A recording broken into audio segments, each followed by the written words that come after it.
Hey everyone, and welcome to another quick update of the plastic scanner. With the plastic scanner project, as you know, we're making a device that can identify the most common types of plastic, making plastic recycling simpler, more accessible, open to the public, and all of this in an open source kind of way. So this month I have some very nice updates from the community, people who have been helping out with the plastic scanner, and I would like to highlight 3 of them. So basically the first endeavor that was worked on and that was basically completed within a month was the overhaul of the PSplot software. So if I take you back around 1 year, we had the development board and we had a little bit of code called PSplot already, but that was able to basically take the raw measurements from the ADC and display them in a chart as a spectrum. But we did find that over time, actually we still needed to do a lot of calculations and interpretation in order to do something with these raw measurements. So we found that it's important to make it easier to display that and to basically on the spot already be able to tell or give a first indication of the type of plastic. Now, what happened is that Joost, the guy who also first made the PSplot software, he got back to the project and he started to actually implement all of these things.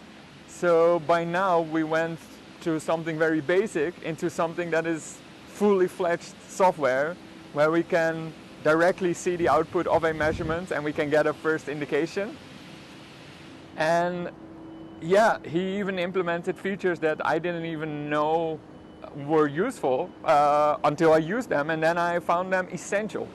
So that's very great to see, and thank you Joost for helping out. Another update is from Quina. She has been looking at the spectrum of the LEDs.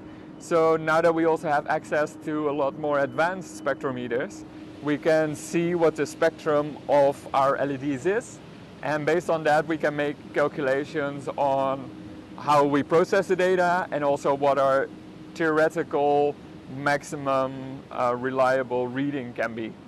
So yeah, this gives a lot of insights, and over time she will also share all of her findings on Discord, so make sure to check that out as well.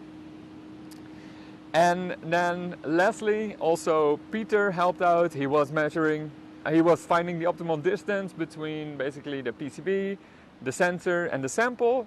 And what he did is he did a whole lot of experiments, and then based on that, came up with a good estimation of what the ideal distance is. And that can now be incorporated into 3D models and into the work that Quina is doing, for example. So these are 3 of the endeavors that were worked on, that were fixed or on their way to be completed. In the meantime, I've been working more in the background facilitating all of this and working on some longer term features. So we want to get a development board or like a sensor board out as soon as possible. We're also working on a quite experimental pilot project here within Delft.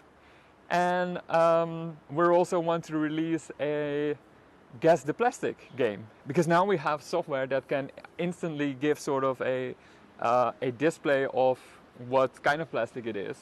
We can actually do a fun game where there's 2 persons, 1 person doing putting a sample on the plastic scanner and another person basically looking at the 3D plots or looking at the software and making an assumption on what type of plastic it is. So we're very much looking forward to doing this game and see how it turns out and being able to share it with you. So these are things that are still in the making, and over time more and more of these things will be added. So check back in next month. These are the updates from March, and see you again in a bit. Bye.